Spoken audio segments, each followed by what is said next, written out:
এর পাঠশালার যে কাঠামো ডিজাইন দেখছেন, এসব কাঠামো ডিজাইন সব তখনকারেরই পুরাতন কাঠামো ডিজাইন। তার মধ্যে শুধু নিচের বা উপরে যে সমস্ত কাঠের ক্ষয়ক্ষতি হয়েছে সেগুলোকে শুধু জাস্ট রিপেয়ারিং করে রেখেছে ঠাকুরের স্মৃতিকে ধরে রাখার জন্য। বাকি নষ্ট সব তখনকার দিনেরই।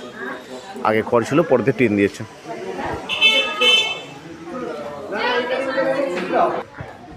ইনি ছিলেন কামারপুকুরের জমিদার। ঠাকুরের বাবাকে দেড়গ্রাম থেকে তাড়িয়ে দেওয়ার পরে এনারা এখানে আশ্রয় দিয়েছিলেন। এটা লাহাবাবুদেরই বিষ্ণু মন্দির। এটা 3তলা বিষ্ণু মন্দির, এরই ওপর নিচে ঘর আছে।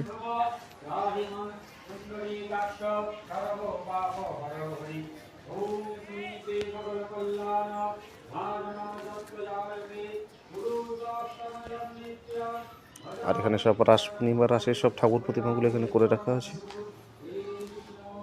ঠাকুরের বিবাহ লাহাবাবুর মেয়ের কাছ থেকে গয়নাধার করতে মাকে সাজিয়েছিলেন, পরে ফেরত নিয়েছিলেন। সেগুলো মাটির পুতুলের মাধ্যমে দেখানো হয়েছে। মায়ের ঠাকুরের যে জন্ম হয়েছিল ঢেকি সালন সালে, সেই ঢেকি আপনারা এখানে দেখতে পাচ্ছেন। এই উনুনের মধ্যে ঠাকুর পড়ে গিয়েছিল, হয়েছিল ওটা মেন মন্দিরে। এখানে জাস্ট পুতুলের মাধ্যমে করে দেখানো হয়েছে। এটা দেড়গ্রাম থেকে ঠাকুর বাবাকে যখন তাড়িয়ে দিয়েছিলেন তখন অন্যরা সব চলে আসছিলেন, তার স্ট্যাচু করে রাখা হয়েছে। আপনারা কামারপুকুর জয়রামবাটি ঘুরতে আসতে চাইলে এই নম্বরে কন্ট্যাক্ট করতে পারেন।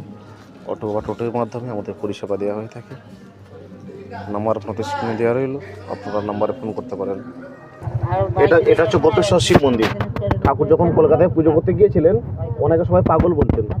তখন ওনার মা এখানে 3 রাত 3 দিন ধরে হত্যা দিয়ে পড়েছিলেন যাতে ছেলের পাগলামিটা ঠিক হয়ে যায়। কিন্তু পরে ওনার মা এখান থেকে স্বপ্ন পেয়ে জানতে পেরেছিল যে ওনার ছেলে পাগল নয়, ভবতারিণী কালীমাকে পাওয়ার জন্যই ওনার ছেলে ব্যাকুল হয়ে গেছেন। ওই যে পাশে যে ডান দিকে ছবিটা দেখছেন দিয়ে আছে, আর ভেতরে শিবলিঙ্গটা খুবই বড় যেটা দেখতে পাচ্ছেন। খুব সুন্দর একটা মন্দির তৈরি করে নিয়েছে। আর এই পাশে এটা ভবতারিণী মন্দির। এটা দেখার পর আপনারা এটা দেখবেন,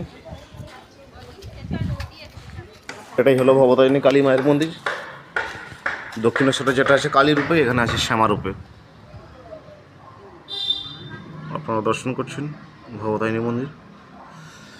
এটি একমাত্র ওনার ভিক্ষামা ধনিকামানি দেবী এখানে প্রতিষ্ঠা করে দিয়েছিলেন রাধাচরণ দাসের ঠাকুর বাড়িতে।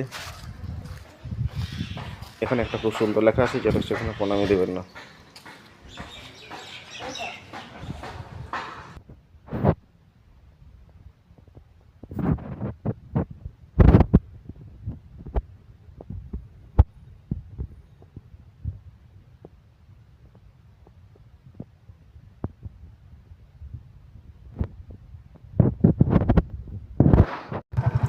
এটা না, সেটা হচ্ছে হালদা।